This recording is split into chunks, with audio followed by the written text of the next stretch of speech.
Do the Terps have any shot at March Madness? You are Locked On Terps, your daily podcast on the Maryland Terps. Part of the Locked On Podcast Network, your team every day. What's up, everyone? I'm Tre Moore, video content creator for 247 Sports and InsideMarylandSports.com, and host of Locked On Terps, part of the Locked On Podcast Network, your team every day. So thank you for making us part of your day. Today's episode is brought to you by FanDuel. Make every moment more. New customers join today, and you'll get $200 in bonus bets if your first bet of $5 or more wins. Visit FanDuel.com/lockedon to get started. The Terps have a shot at March Madness, but I doubt it will happen overall. I think we have dug ourselves too deep into this March Madness conversation. I know that there's like some tentative talks about it, and I've seen a lot of different people and a lot of different articles coming out about Maryland making March Madness. So I want to come on here and give my opinion. I think there's like a very, very, very slim shot. We definitely have to get a little bit lucky and have some things go our way. And I kind of doubt that we make the tournament overall. I mean, that's kind of where we are at our season. But I think Maryland fans want to know, do we have any shot at it? I think there is a slight shot, but I think things that we have done, losses that we have had earlier on in the season, really have hurt us overall. If you look back, the losses early, I think, are going to come back to haunt us really bad. I'm talking about the two losses, the worst losses of the year, to UAB and the loss to Davidson. Those two losses are going to kill the Terps. If we had won those two games, I think we look at our resume completely different. Our record looks a lot different. I think right now we're pretty in the thick of things. We might be in the outside looking in, but we definitely have a pretty solid shot at making a push to the tournament. And that's why early on is so important. And you think that you can drop a game early on, and sometimes you can, but you have to have a win or two to make up for that. But those losses against UAB and Davidson, it's really hard to lose those games 2 games in a row and still make the tournament. It's just tough that we lost to UAB 63-66. It was early on in the season. It was the first game of the Asheville Championship, and the Asheville Championship was supposed to give us a chance to really kind of put ourselves in a good spot. I thought early on in the season we were going to play. I thought how it was going to go. I thought we were going to play UAB the first game, which we obviously lost, and then we were going to go on to Clemson, and we could get a potential solid resume win. Clemson's a pretty good team this year, but we ended up losing to UAB 63-66, and then we also lost to Davidson 61-64. Both close games, both 3-point games, both one-possession games, but Maryland has changed a lot over the course of the year. We're a completely different team. If you just took this second half, this more recent Maryland team, maybe more the Big Ten play resume Maryland team and how we have played in Big Ten play for a lot of the games, and if you take kind of the Nebraska and the Iowa game, and even a Michigan State loss that we took, and even a Northwestern loss we took, I think we are a March Madness caliber type of team on paper. I think we have that type of talent, but at the end of the day, March isn't about talent. It's not about talent at all. It's all about resume. You could have all the talent in the world, but if you don't have that resume, it's not going to matter for March Madness. It's all about who you beat, when you beat them. It's all about that type of things. How many quad 1 wins you have, how many quad 3 losses we have. That's what it's about. And we have 2 quad 3 losses, which are really going to hurt us at the end, like I said, in Davidson and UAB. And then to go along with that, I don't think we had a good enough out-of-conference schedule to like rebound from those type of losses. If you're going to lose to UAB and a Davidson, you got to have some matchups where it's like you can rebound and you can change everything around. And you can change the course of how the season is going because you play some big-time talent, whether it's a top 10 team, whether you play a Kentucky or you play a Kansas or you play a Baylor or you play one of those teams or you play one of those better top teams in the country overall, a UConn. If you play one of those teams and you like Purdue did, Purdue's out-of-conference schedule is a really good example of this. They played Arizona. They played Alabama. They played Gonzaga. They played Tennessee. They played Xavier. And obviously, we probably didn't want to schedule something like that because we were still really figuring ourselves out. And if we would have played that schedule, it could have legitimately been 0-5 out of conference. But I think you still had to have more than just the Villanova game and the UCLA game. I would have wanted to see another game or two that had a little bit more meaning, more of a Power 5 type of team. Maybe not one of the top teams in the country. Maybe not like a UConn or a Kansas or one of those type of programs, one of the top teams in the country, or UNC right now is doing really well, or one of those type of teams, that maybe just someone in more middle of the pack in terms of a conference team, like a Clemson, who we were technically supposed to play if we would have taken down our business, like that type of team, a couple more middle of the pack teams, because it's really hard to make up for that loss against UAB and Davidson. And we're trying to do it in Big Ten play, but it's not easy. We did beat Illinois, which goes a long way. And that Illinois win is kind of keeping us afloat at this point. It's kind of giving us a shot at anything that Illinois win is. Because if we didn't win that game, I don't even know if there would be a point of talking about anything. And so I'm looking at that Illinois win. It's really keeping us afloat. I think right now we're sinking right now. We won't be able to swim without the Illinois win. I don't think we have much of an argument at all. But that big-time Illinois win that we had on the road at their place, it's keeping us afloat. It's letting us breathe a little bit. We're running out of breath quickly, but that Illinois win gave us a couple seconds to breathe a little bit.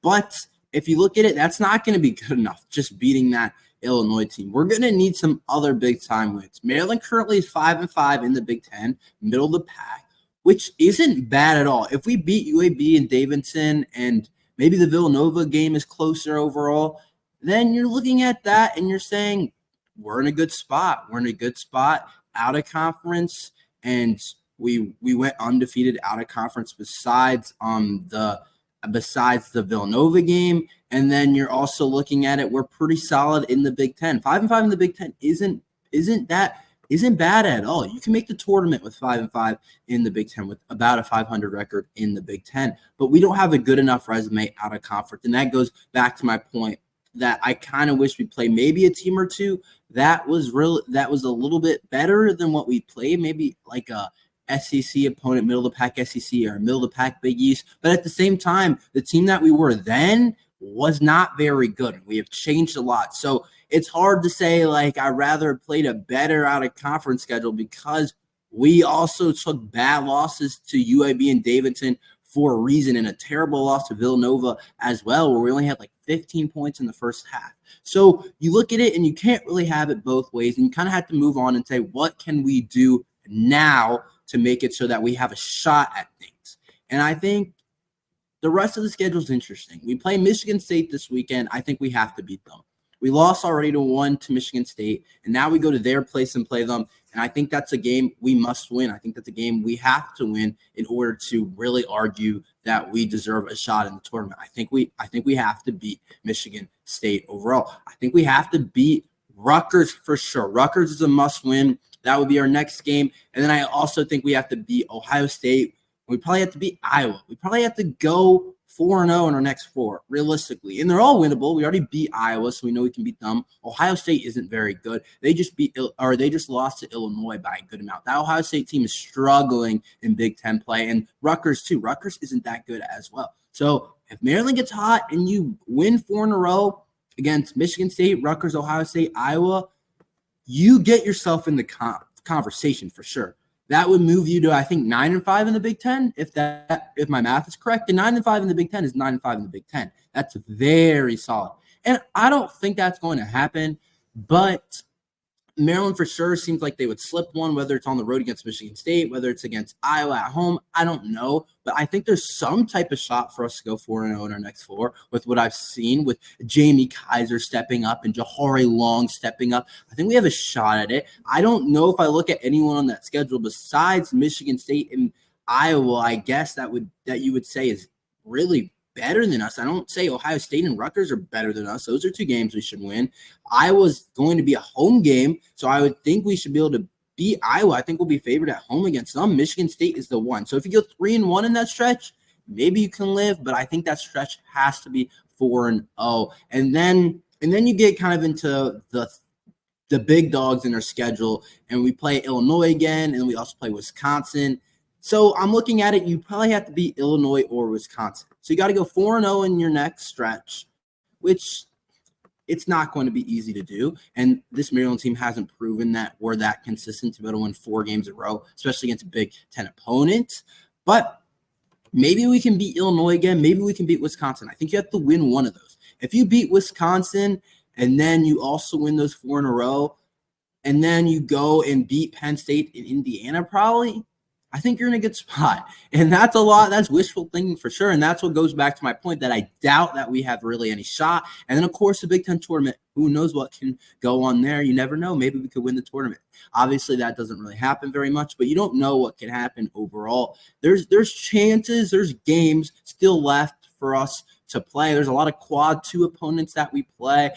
There's a lot of solid chances to build this resume, but I think you got to win your next 4 against Rutgers, Ohio State, Iowa, Michigan State, and then you have to split Wisconsin and Illinois. Can't go 0-2 there, and you probably have to beat Penn State and Indiana. I don't know if that would be good enough. I think that would probably get you in, especially if you win a couple games in the Big Ten tournament.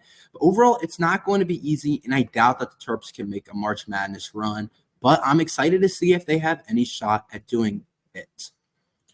Do not give up on the freshmen. I will tell you about that after this ad from FanDuel. Happy Super Bowl to all who celebrate from FanDuel, America's #1 sportsbook. If you're like me, Super Bowl Sunday is all about scoring the best seat on the couch, grabbing your favorite football snacks, and placing some super bets. I love Super Bowl Sunday. It's a great time with family, friends, wherever you are. It seems like everybody watches, even if you're not a football fan. You get great food, whether it's wings, pizza, good desserts, whatever you like. It seems like it's one of everyone's favorite days. It seems like a national holiday to me.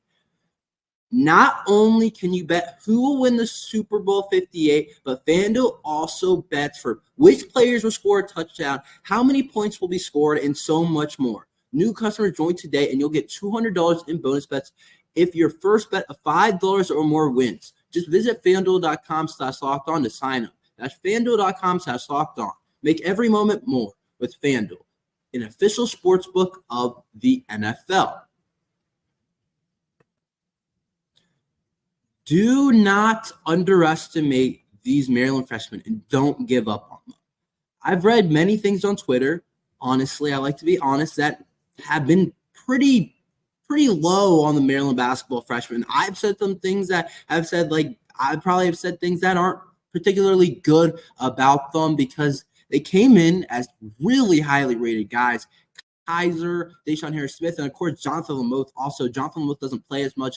Lamoth's expectations were a little bit lower, and I think Lamoth is kind of a next year type of player. But focusing on Kaiser and DeShawn Harris-Smith, they came in this season with the world kind of on their shoulders. Maryland basketball fans thought these were the next great Maryland freshmen, and we have seen some really good freshmen in our day.